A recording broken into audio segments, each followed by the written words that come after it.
Hola, ¿qué tal? Acá estamos de vuelta. Hoy vamos a ver una charla eh, un poco diferente, porque es predominantemente topográfica. No vamos a hacer mucho hincapié en la descripción de los tipos tumorales, sino digamos, en las morfologías de los tumores, sino en qué tipo tumoral, en este caso sí, se localiza en determinado lugar. Y vamos a hacer hincapié sobre todo en los tipos tumorales más comunes. Eh, por lo tanto, vamos a hablar de algo que podríamos hablar de como neuropatología topográfica. Entonces vamos a hablar predominantemente de tumores medulares, y dentro de ellos vamos a hablar de los tumores intrarraquídeos, que constituyen entre el 10 y el 15% de todos los tumores del sistema nervioso,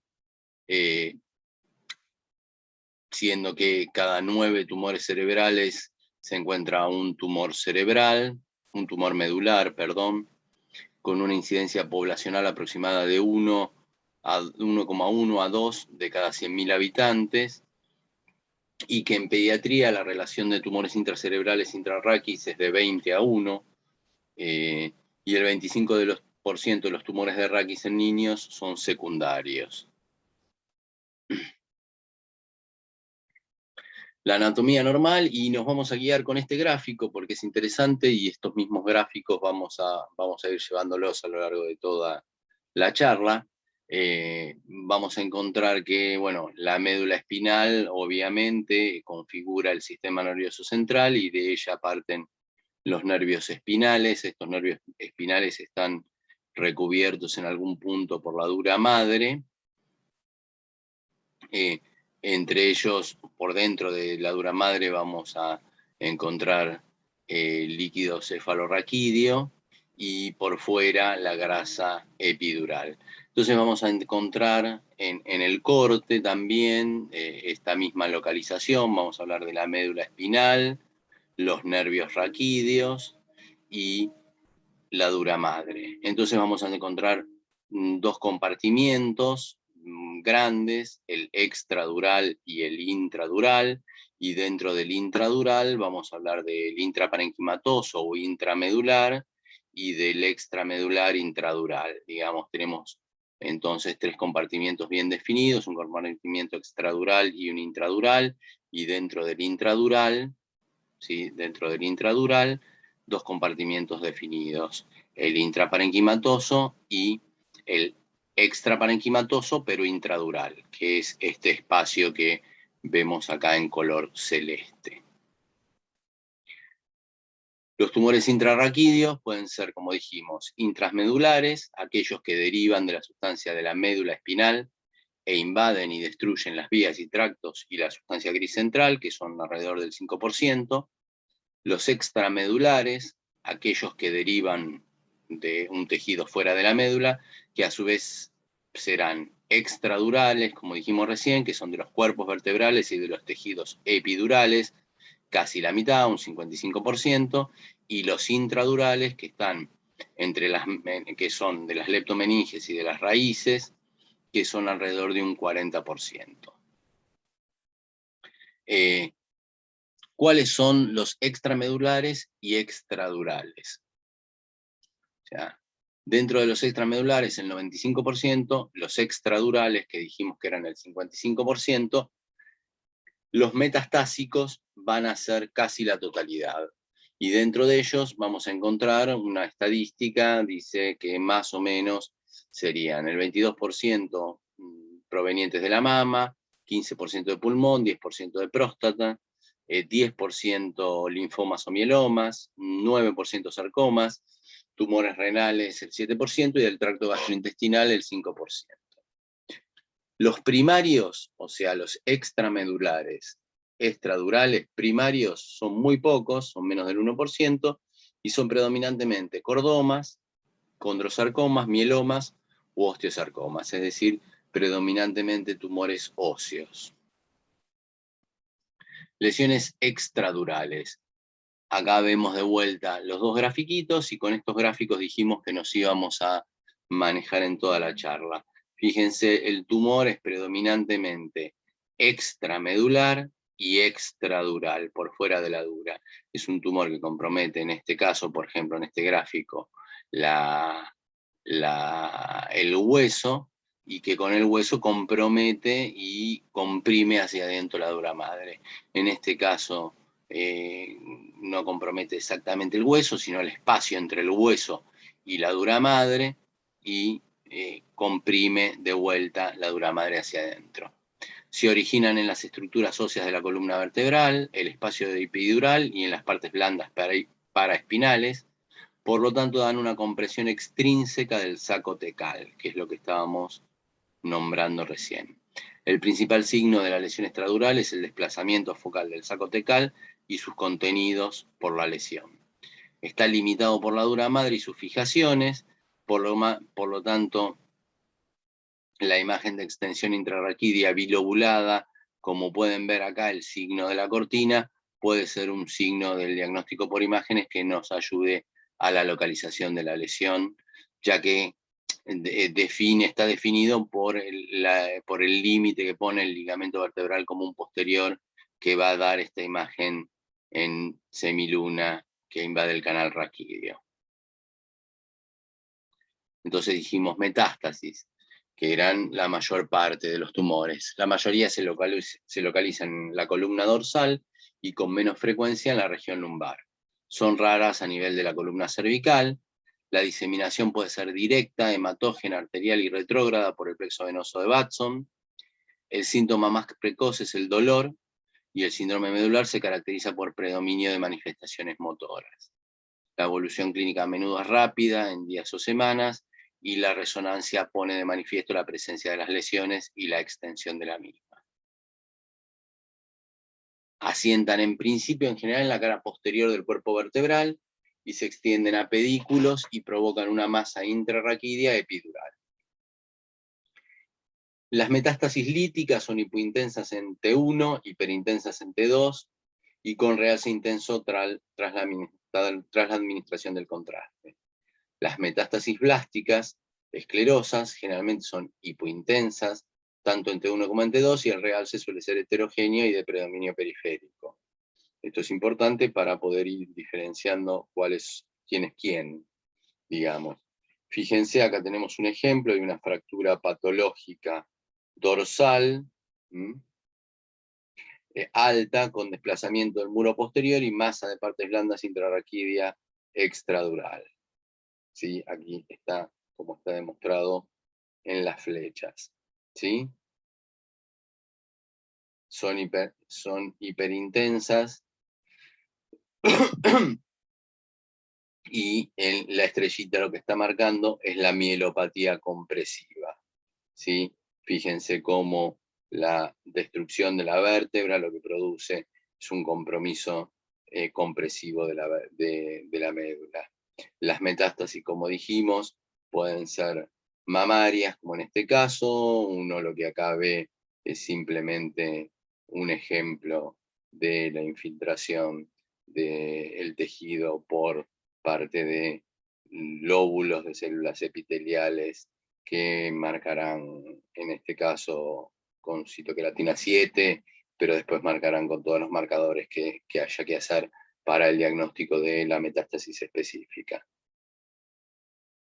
Metástasis vertebrales de carcinoma de pulmón, como ejemplo, una lesión ósea que afecta masas laterales izquierdas de C3 y de C4, ¿sí? Como pueden marcar las flechas, ¿sí? Con importante aumento de las partes blandas paraespinales e intrarraquídeas izquierdas.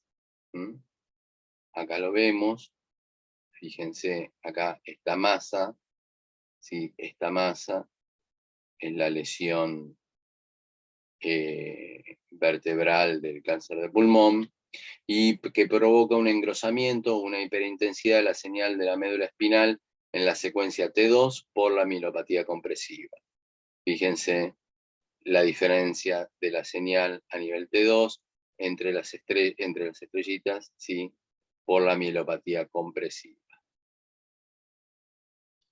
Por ejemplo, una típica metástasis de carcinoma de células pequeñas el carcinoma neuroendocrino pulmonar sinaptoficina positivo, en la histología, ¿no? Bueno, en algunos casos dijimos que son raras, pero pueden ocurrir las metástasis cervicales con mielopatía asociada.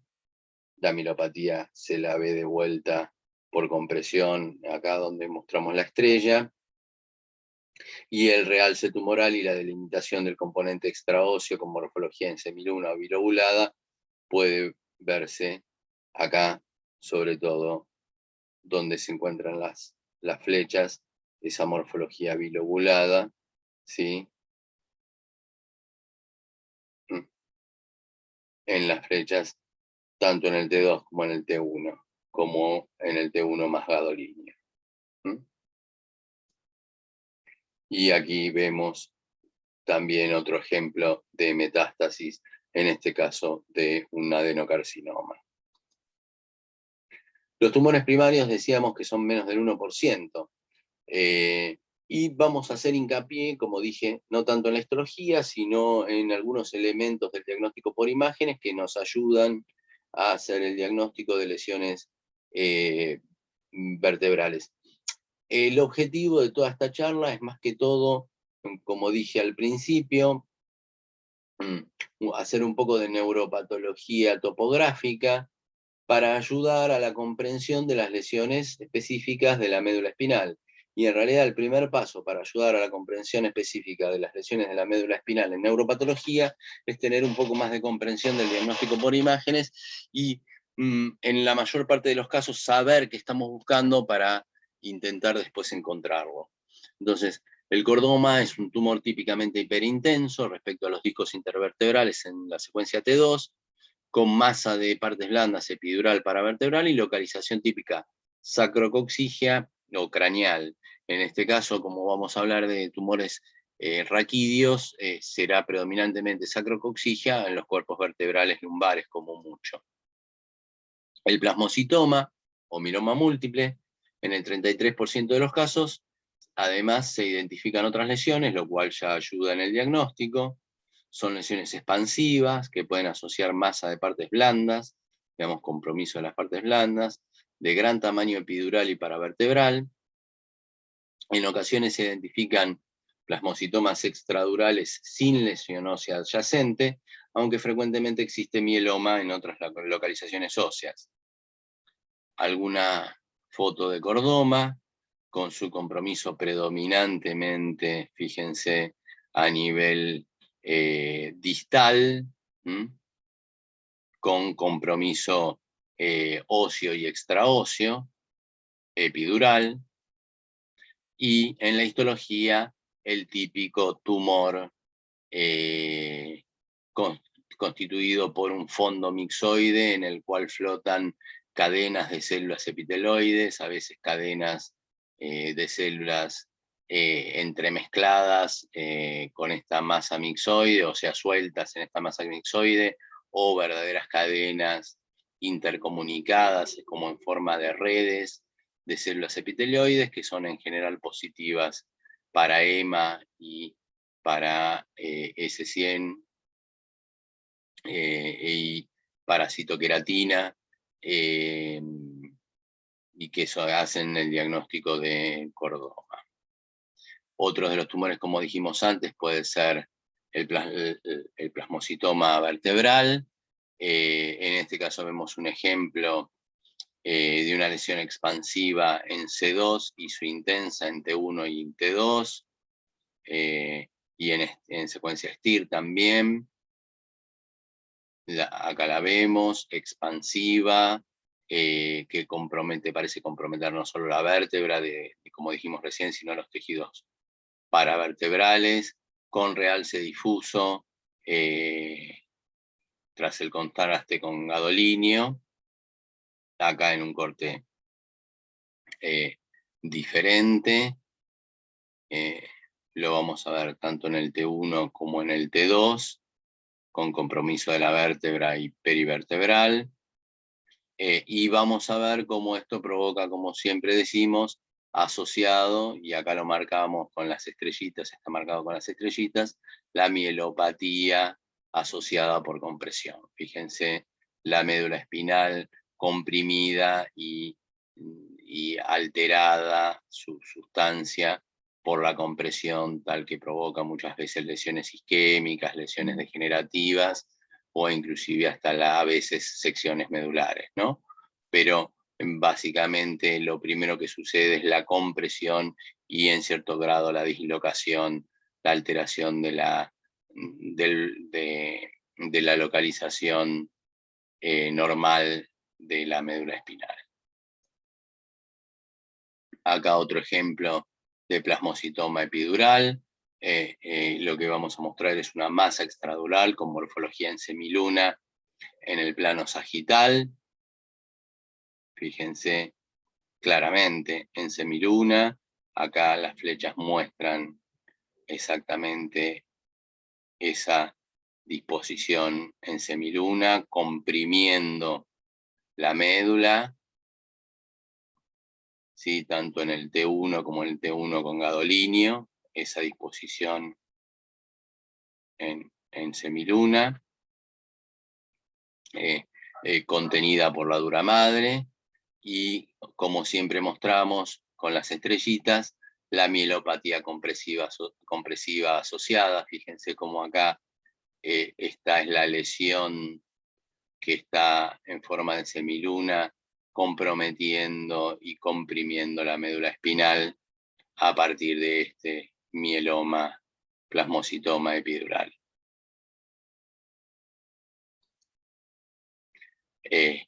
Hemos tenido algún caso de plasmocitoma epidural que inclusive hemos tenido que ver por congelación, y en el aplastado lo que uno ve es simplemente gran cantidad de grupos y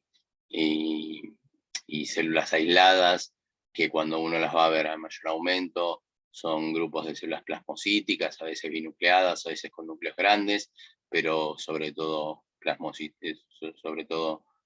con esa configuración evidente de plasmocito, que obviamente marcarán con CD138. Otros tumores primarios, que como decíamos son menos del 1%, serán el hemangioma, que son tumores benignos de lento crecimiento y origen venoso, capilar o cavernoso. La mayoría son asintomáticos, pueden crecer y producir déficit neurológico progresivo e incluso compresión aguda medular, si crecen lo suficiente como para provocar alguna ruptura de la estructura ósea medular, de la estructura ósea vertebral. El tumor de células gigantes, que son tumores líticos y localmente expansivos, con destrucción ósea vertebral, y en la resonancia presentan señal mixta con quistes múltiples y productos de degradación hemáticos. El osteoma osteoide, que se puede dar en arcos posteriores, el osteoblastoma en arcos posteriores y pedículos, y el osteocondroma con continuidad de la médula y la cortical de la lesión con el hueso subyacente. Algún ejemplo de tumor de células gigantes, que son los más expansivos de toda esta serie que estuvimos viendo, fíjense, con ruptura del hueso y expansión a las partes blandas, con compromiso medular por compresión, y que en la histología van a estar constituidos, justamente como su nombre indica, por células gigantes multinucleadas, ¿sí?, que se expanden en un fondo de células redondas más pequeñas, y que en general podrán ser los tumores podrán tener mayor o menor grado de agresividad. Vamos a hablar entonces ahora de los intrarraquídeos extramedulares pero intradurales. Acuérdense el gráfico inicial, hasta acá hablábamos de extramedulares y extradurales, por fuera de la dura madre. Ahora vamos a hablar de los intradurales, y va a haber 3 o 4 grandes grupos que van a ser de vuelta las metástasis, pero antes de la metástasis, la mayor parte de lo que vamos a ver van a ser schwannomas, meningiomas, metástasis y ependimomas, que puedan ubicarse en esta localización. Otros tumores que pueden ubicarse en esta localización son predominantemente lipomas, quistes dermoides, quistes epidermoides o teratomas. Repasamos la noción es tumor intradural y extramedular. Es un tumor que crece por dentro de la dura madre, pero por fuera de la médula espinal. Entonces va a tender a comprometer y a comprimir más rápidamente la médula espinal, ya que hacia afuera lo va a detener, digamos, de algún modo la dura madre, y hacia adentro va a terminar comprimiendo a la médula espinal. Por lo tanto, como dijimos recién, van a producir compresión medular. Son lesiones dependientes de las raíces nerviosas, de las leptomeninges puramente, y de los espacios con líquido cefalorraquídeo. Desplazan la médula espinal hacia el lado contralateral, con ensanchamiento del espacio subaracnoideo ipsilateral. Ensanchan el espacio aracnoideo ipsilateral y comprimen la médula hacia el lado contralateral, lo que da como resultado el signo del menisco. Las metástasis intradurales extramedulares en adultos son más frecuentes que las intradurales. Dijimos, la diseminación, dijimos antes, digamos, las metástasis extradurales son más frecuentes que las intradurales, que es de lo que estuvimos hablando hasta ahora. La diseminación meningia se puede producir por vía hematógena en tumores de mama y pulmón, y también son frecuentes en leucemias y linfomas, pero esto lo llamaremos ya meningitis linfomatosa. En tumores primarios del sistema nervioso se puede producir la diseminación intrarraquídea, en realidad intralíquido cefalorraquídeo, a través del líquido cefalorraquídeo, produciendo metástasis en gota, sobre todo en astrocitomas de alto grado o en meduloblastomas. Metástasis leptomeningias, acá vamos a ver una carcinomatosis leptomeningia con revestimiento hipercaptante de la médula espinal, que vamos a ver en las distintas flechas, ¿sí? Distintas lesiones, pequeñas lesiones hipercaptantes, lesiones pequeñas pero múltiples hipercaptantes a nivel de las meninges,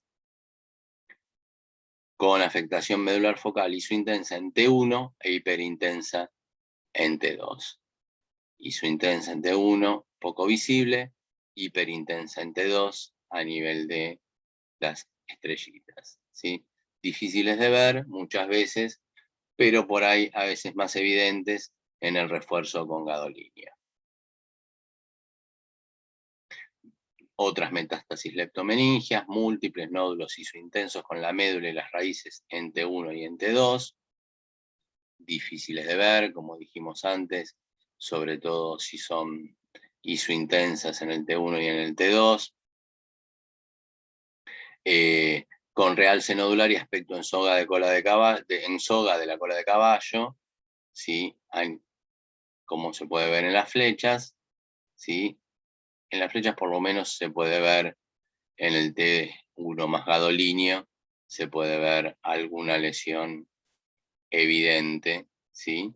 Por lo menos alguna alteración, fíjense, acá en el T2, acá y acá, y en el T1 más gadolinio la presencia de algún tipo de lesión que está comprometiendo de algún modo la médula espinal. La médula espinal con su mielopatía por compresión y hiperintensa en el T2. Da algunos otros ejemplos también de metástasis leptomeningias, en este caso una metástasis intradural extramedular solitaria, hipercaptante en región cervical.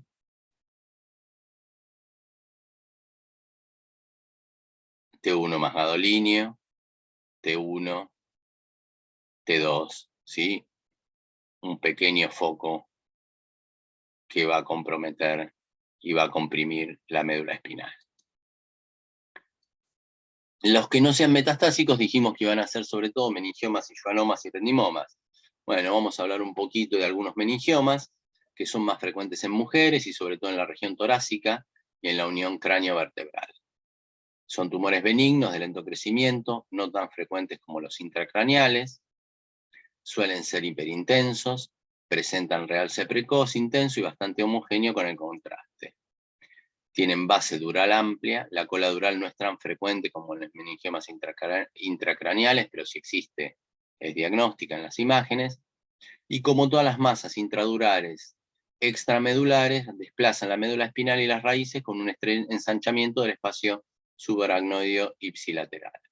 Pueden ser múltiples en los casos sobre todo de neurofibromatosis tipo 2 y de meningiomatosis múltiple. Algunos meningiomas, y vamos a ir viéndolos: tumoración intradural extramedular que desplaza la médula espinal con ensanchamiento del espacio subaracnoideo ipsilateral, ensancha el espacio aracnoideo ipsilateral, acá se lo ve en la flecha marcado, un tumor nodular bien delimitado, isointenso con la médula espinal en T1 y T2, isointenso con la médula espinal en T1 y T2, con realce homogéneo con el gadolíneo.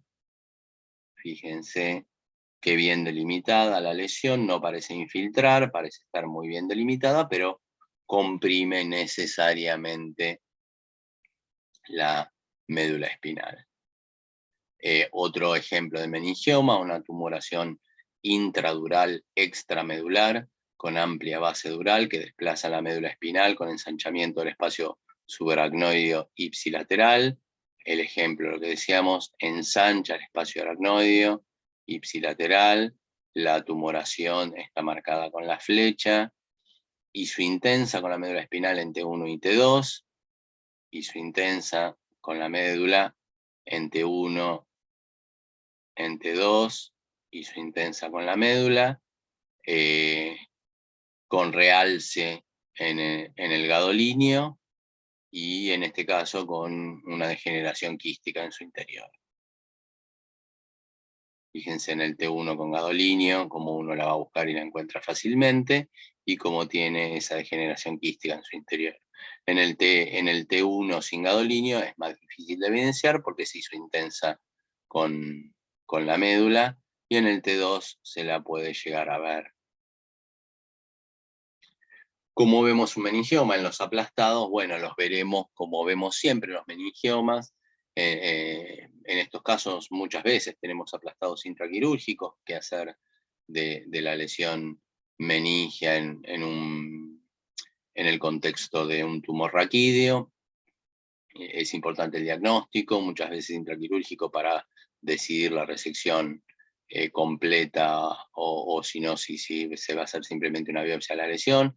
En el caso de los meningiomas, ya muchas veces es un tumor sospechado a partir del diagnóstico por imágenes, y en este caso lo que hacemos es confirmar esa sospecha diagnóstica. En general en los aplastados vemos células elongadas, pero sin fondo fibrilar, con núcleo ovoide o redondeado, que a veces inclusive pueden verse las pseudoinclusiones intranucleares aún en el aplastado. Es raro, pero digo, pero a veces algo se puede ver. Pero lo más importante de ver es que en algún punto la mayor parte de los meningiomas hacen estas formaciones redondeadas en forma de remolino, que denominamos justamente remolino Whorl, y que se están presentes en la mayor parte de los meningiomas. En el cuadro histológico, en el corte histológico después, bueno, veremos lo que ya sabemos de un meningioma, que muchas veces está invadiendo la dura madre, y que son estas configuraciones lobulares de células de citoplasma amplio acidófilo de tipo meningotelial, con ese núcleo redondeado y oval con pseudoinclusiones intranucleares, que son positivos para EMA, en general para vimentina, para SZR2, y que a nivel nuclear pueden dar una amplia positividad en muchos casos para receptores de progesterona. Schwannoma neurofibroma se originan En las raíces sensoriales, en general ambos tipos son prácticamente indistinguibles en el diagnóstico por imágenes. Son los tumores intradurales y extramedulares más frecuentes, esto hay que renombrarlo. Pueden ser pequeños, desde unos pocos milímetros hasta 1 o 2 segmentos vertebrales. Pueden producir compromiso medular, las lesiones intradurales y las mixtas. Y tanto schwannomas como neurofibromas son hipointensos respecto a la médula y raíces en T1. En T2 la mayoría son hiperintensos, más o menos el 75%.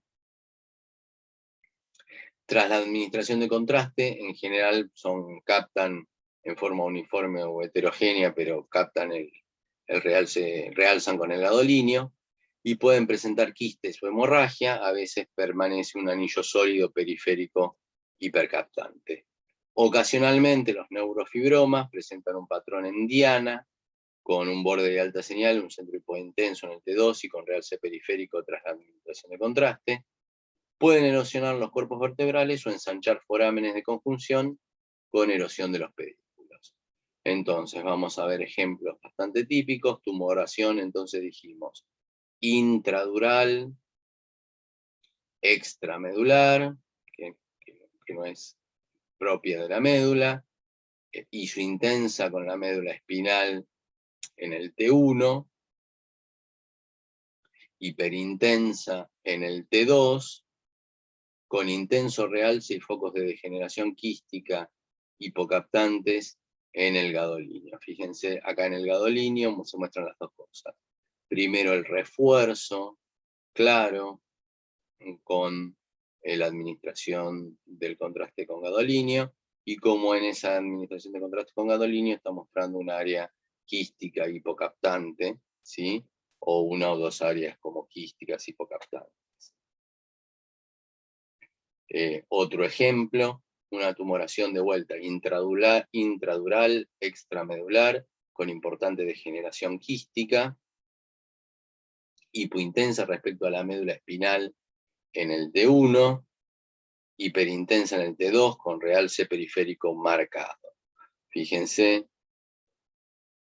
hiperintensa en el T2, hiperintensa en el T2, hipointensa en el T1, hipointensa en el T1, y en el gadolinio realza en anillo, en este caso, con un realce periférico. De vuelta, acá lo mismo en el gadolinio con realce periférico. ¿Cómo se ven los schwannomas? Y los schwannomas se ven, como ya hemos descrito alguna vez, con áreas más celulares, tipo Anthony A, y áreas Anthony B, menos celulares, más laxas. Las áreas más celulares, más densas, a veces hacen esta pseudoempalizada o empalizada, ¿sí? Que vamos a denominar cuerpos de Verocay. Esas empalizadas, si uno les hace un tricrómico, se ve bien, se ven de modo tal que tienen áreas más azurófilas, digamos, y áreas más fucsinófilas, o sea, áreas más azules y áreas más rojas, y dan un cierto contraste muy interesante, inclusive muy lindo de ver, en estas áreas de los cuerpos de Verocay, que son las áreas Anthony A, y esas áreas van a marcar positivo con, entre otras cosas, con vimentina, con laminina, con colágeno 4, etcétera, pero la marcación más común que uno hace es una que la verdad que es menos efectiva o menos densa o menos intensa, pero es la más común, que es la marcación con proteína S100. Eso es para los schwannomas. Los neurofibromas, en cambio, van a ser tumores con bandas de colágeno, en general constituidos por células elongadas, de fondo colágeno, que no van a tener dos áreas, un área Anthony A más densa y un área Anthony B más laxa, sino que son todas, tienen una misma arquitectura, que, como dijimos, están constituidas por esas células de núcleos elongados o en S itálica, pero que pueden tener variedades plexiformes, como se ve en este caso, ¿sí?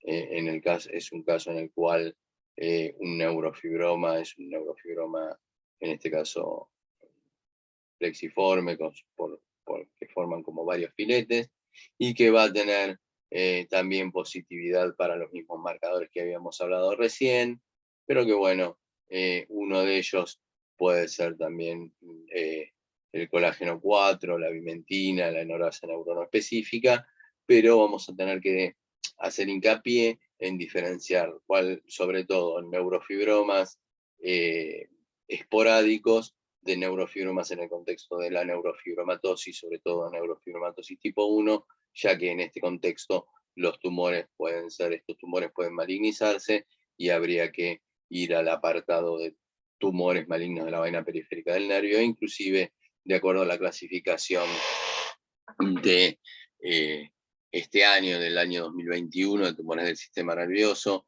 se agrega una noción que es la de ANUP-P, que es una lesión neoplásica neurofibromatosa de potencial biológico incierto. Entonces, siempre hacer la diferenciación de neurofibromas esporádicos o en el contexto de neurofibromatosis. Las malformaciones arteriovenosas, algo de lo que habíamos hablado también, una MAP tipo 1, una fístula dural medular dependiente del pedículo intercostal de 11 derecho con vena de drenaje tortuosa en cara anterior, ¿sí?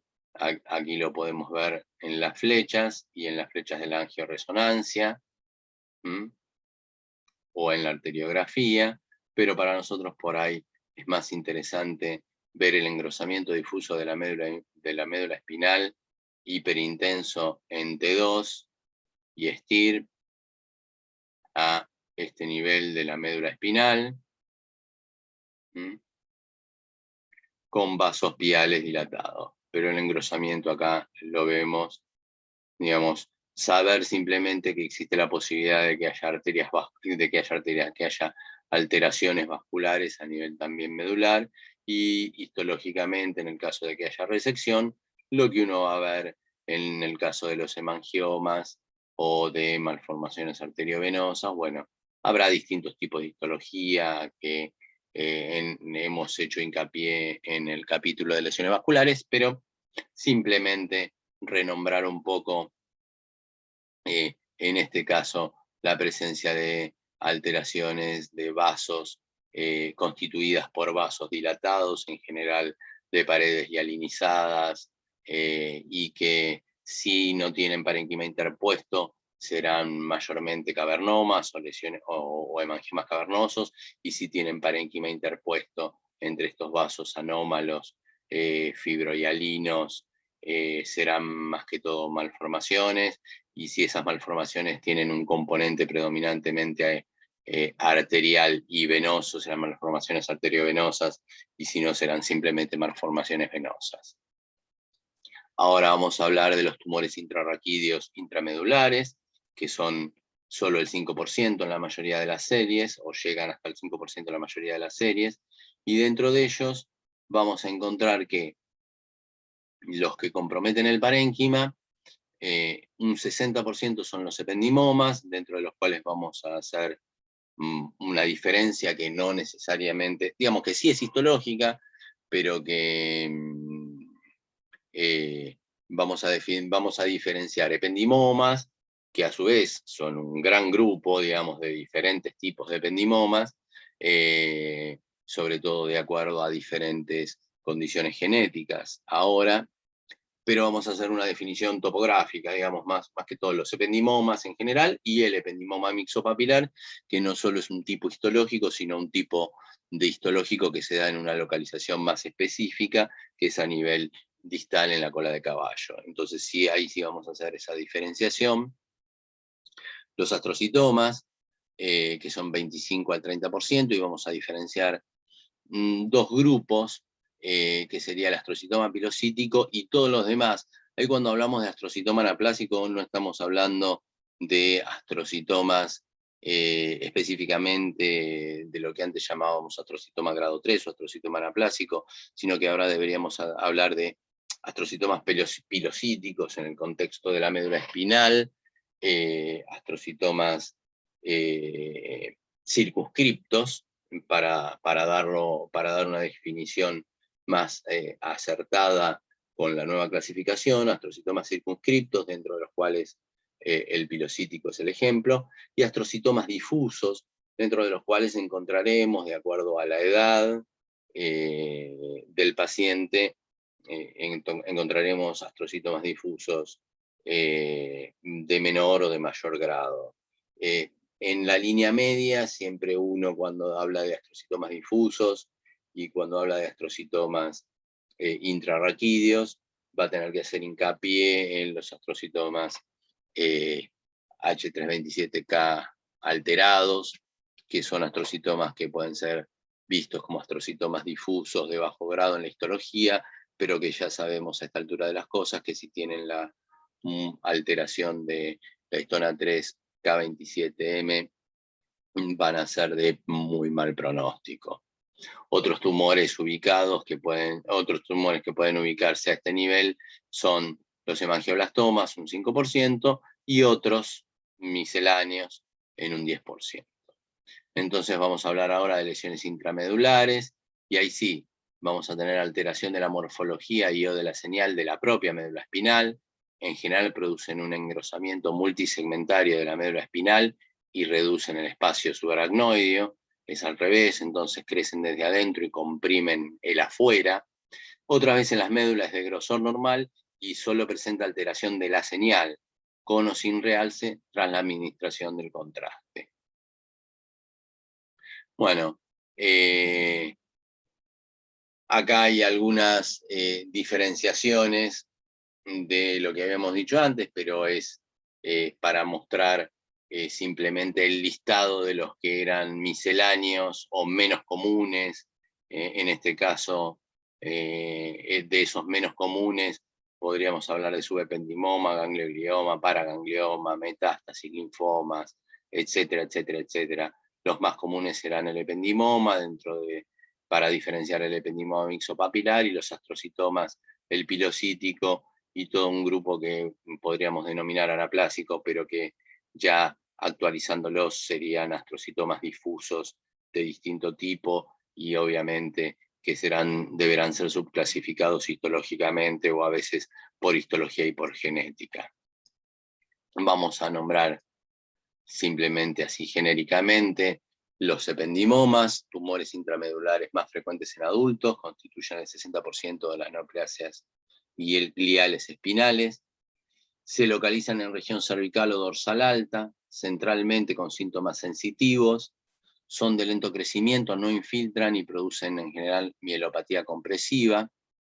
En la resonancia son iso o hipointensos ente 1, hiperintensos ente 2 respecto a la médula espinal. Presentan o pueden presentar degeneración quística, siringomielia y edema medular que se extiende en distintos segmentos vertebrales.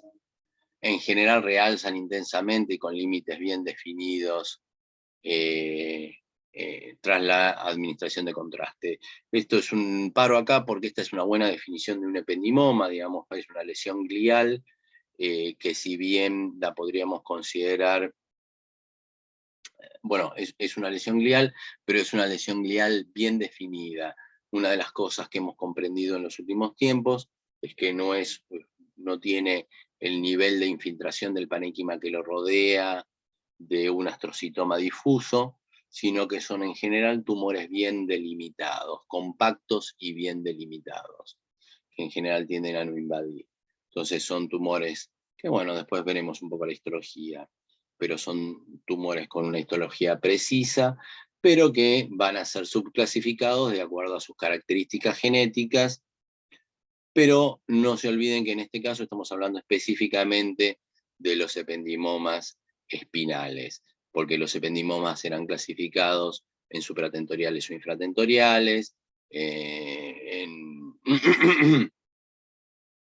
inclusive dentro de los infratentoriales serán subclasificados de acuerdo a un grupo, van a ser tipo A o tipo B, y dentro de los supratentoriales van a ser los que tengan determinadas alteraciones genéticas, como los que antes clasificábamos como de fusión RELA, etc.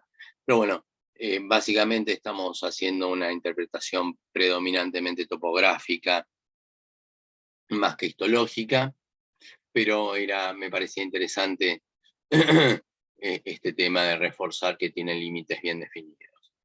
Y reforzar a su vez el subtipo ependimoma mixopapilar, que está localizado en el cono medular y el filum terminal, a veces en el espacio tradular, que son de lento crecimiento, bien encapsulados y lobulados, suelen ser isointensos en el T1, componente mucinoso hemorrágico, hiperintenso en el T2 y con realce significativo en el contraste.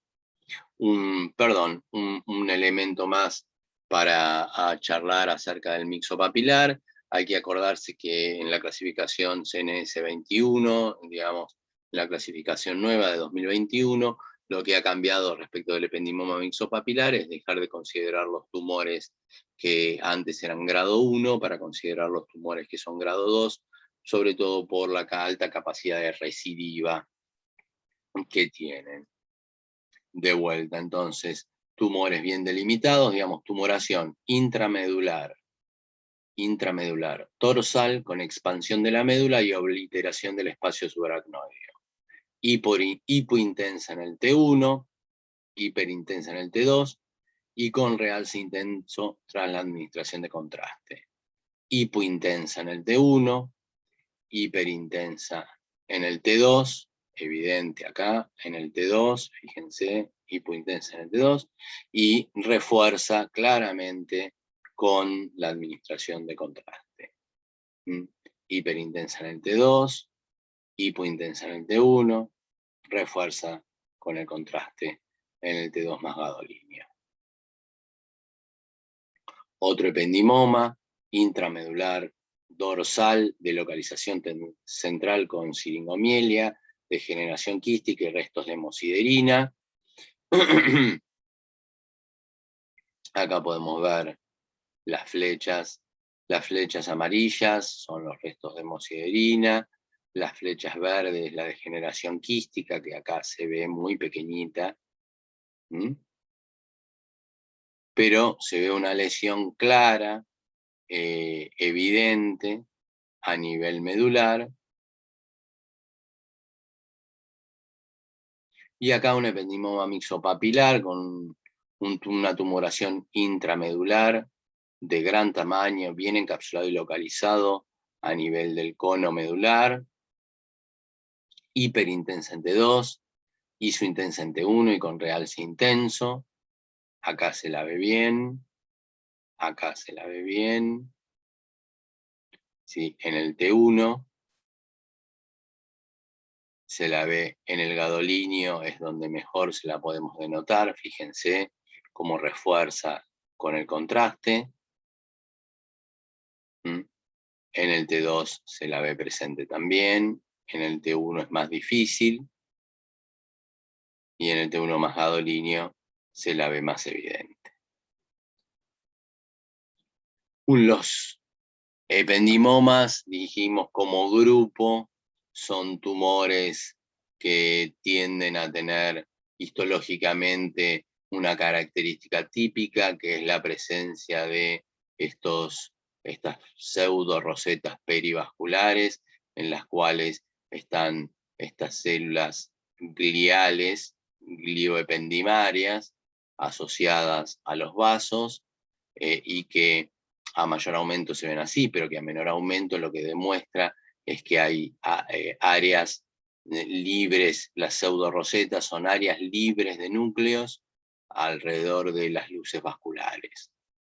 Esta disposición después inclusive se configura en la marcación con GFAP, tal que las áreas predominantemente de rosetas perivasculares dan positivo, y si bien los otros sectores dan positivo también, es más fuerte muchas veces la marcación predominantemente glial perivascular, y también pueden dar positivos para antígeno epitelial de membrana, para EMA. Astrocitomas, segundo tumor intramedular en frecuencia en adultos y primero en niños. Afecta sobre todo a la médula dorsal, dorsal y cervical.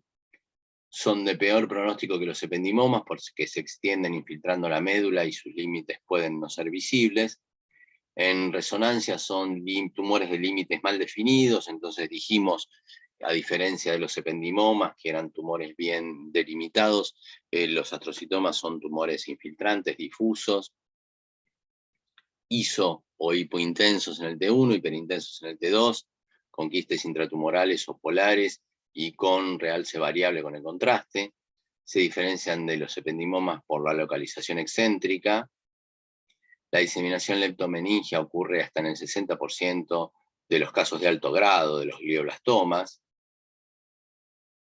Y pueden darse otros tumores gliales, como el subependimoma, que son indistinguibles de los ependimomas típicos, salvo por la localización excéntrica, y estos son tumores realmente de muy bajo grado. Los gangliogliomas, etc. Un astrocitoma, bueno, algunos astrocitomas son por suerte lesiones muy bien delimitadas, ¿sí? Lesiones quísticas bien delimitadas, como los astrocitomas pilocíticos, de los cuales ya hemos hablado, así que histológicamente no vamos a hacer mayor hincapié. Son bifásicos, con áreas quísticas, áreas fibrilares, con cuerpos de Rosenthal y con fibras de Rosenthal y cuerpos granulares o globulares granulosos, acidofílicos, son positivos para GFAP y son tumores gliales de bajo grado. Hay que acordarse, como dije antes, que dentro de los astrocitomas no pilocíticos, los difusos, vamos a encontrar en general lesiones gliales de mayor grado, que por más que tengan morfología de bajo grado, típicamente los tumores de la línea media tienen que ser investigados para alteraciones del H3K27 para hacer diagnóstico diferencial de esos tipos de tumores H3K27M alterados, que son los que, pese a tener apariencia de morfología de glioma difuso de bajo grado, son realmente tumores que hay que considerarlos grado 4 de malignidad. Tumores no gliales. Y dentro de los tumores no gliales vamos a ver el hemangioblastoma, que son lesiones de lento crecimiento, comúnmente en médula dorsal. Cuando son múltiples, en general, habría que considerar la posibilidad de que estén asociados a enfermedad von Hippel-Lindau. Suelen ser lesiones solitarias, de localización intramedular. En la resonancia son lesiones expansivas, con señal variable en el T1, iso-hiper, hiperintensas en T2, y con realce homogéneo con el contraste con gadolíneo. En ocasiones presentan la imagen típica de masa quística con nódulo mural, como se ve en el cerebelo, que es diagnóstica. Las metástasis, que son muy raras, las metástasis medulares, intramedulares, ¿sí? Dijimos que las metástasis eran los tumores extramedulares y extradurales más comunes. Bueno, acá intra e intra, digamos, intramedulares, ya dentro del parénquima de la médula, son muy raras y pueden darse por los mismos tumores que habíamos dicho antes. Tumores de mama, pulmón, linfoma e inclusive algunos tumores del sistema nervioso central. Pueden ser únicas o múltiples, pequeñas o grandes. En la resonancia son hipointensas en T1, hiperintensas en T2 y con realce heterogénea.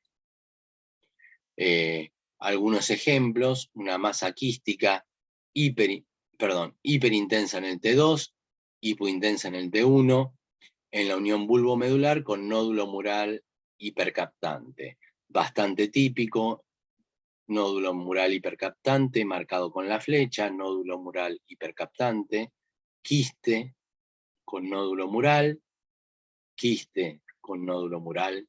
Esto es bastante típico de un hemangioblastoma. En la histología, el hemangioblastoma va a estar constituido por dos tipos celulares: un tipo celular vascular puro, que se marca con CD34, como estamos viendo acá abajo, que es simplemente la célula endotelial vascular, y un segundo tipo tumoral, tipo celular tumoral, que vamos a llamar célula estromal, que es una célula clara, con microvacuolas o vacuolada, que a veces nos hace hacer un diagnóstico diferencial con algunos tumores de células claras en la histología, pero básicamente de menor aumento a mayor aumento lo que uno ve es un tumor bien delimitado, con mucha vasculatura, con áreas inclusive a veces quísticas, que cuando uno va a mediano aumento ve que tiene justamente muchos vasos, mucho endotelio vascular, y que intersticialmente, digamos, entre esos vasos lo que ve son células claras. A mayor aumento todavía va a haber los dos tipos celulares, las células vasculares endoteliales y las células intersticiales microvesiculares o microvacuolares de células claras. Las células endoteliales marcan con CD34, las células estas vacuoladas marcan sobre todo con alfa-inhibina. Algunas metástasis, pero simplemente como para mostrar, algunas metástasis directamente con extensión intramedular, como se ve acá en el T1 con gadolinio, que va a ser la forma más fácil de ir a buscarlas en el refuerzo con contraste. Algunas lesiones también posibles de existir, una MAP tipo 2, en realidad un glomus intramedular, algunas lesiones más raras de presentación predominantemente intramedular. En este caso, un angioma cavernoso, también con presentación pura intramedular. Dentro de los otros tumores, habíamos dicho paraganglioma, típicamente localizados en el cono medular. Tumores neuroectodérmicos primitivos no existen más en la nueva clasificación, digamos, están acá en esta diapositiva, pero simplemente para reforzar que la noción de Pinet no es parte ya más de los tumores del sistema nervioso central, los linfomas, como dijimos, las malformaciones arteriovenosas y los cavernomas. Para ir terminando realmente, de vuelta a nivel del cono medular, una lesión visible claramente a nivel medular, que es la del paraganglioma. A veces los paragangliomas son diagnóstico diferencial de otro tipo de lesiones, por lo tanto uno tiene que recordar simplemente que existen, que existe típicamente esta disposición en nidos celulares o Cell-Valem, que tienen un estroma interpuesto. En general ese estroma, si uno le hace un tricrómico, es un estroma colágeno que se ve azul en el tricrómico, que es el que delimita o define estos lóbulos de células neurales, porque son verdaderas células neurales, y si uno hace una reticulina, esa reticulina también va a delimitar estos nidos de células, que son a su vez estas células positivas en general para cromogranina, para sinaptofisina, y que están rodeadas por una serie de células que son positivas para S100, que son células sustentaculares. Bueno, por último, para terminar, creo la última diapositiva, que es una especie de repaso de todo lo que venimos viendo, con los números y una especie de gráfico en el cual, de vuelta, vamos a ver intradurales, intramedulares, dijimos el 5%, astrocitomas, ependimomas y otros, intradurales, intramedulares, intradurales, extramedulares, o sea, por adentro de la dura, pero por afuera de la médula, y vamos a ver schwannomas, meningiomas y ependimomas, habíamos dicho también, con esos porcentajes, extradurales, extramedulares, dijimos 55%, por fuera de la dura madre, obviamente entonces por fuera de la médula también, pero por fuera de la dura madre, sobre todo tumores metastásicos y otros tumores como los tumores raquídeos primarios, que nosotros habíamos dicho que serían extradurales, extramedulares, óseos raquídeos primarios, que eran raros, de los cuales vimos el cordoma, condrosarcoma, mieloma, etcétera, acá en este ejemplo. Bueno, muchas gracias por todo, y acá les vuelvo a dejar como siempre mi mail para cualquier tipo de consulta.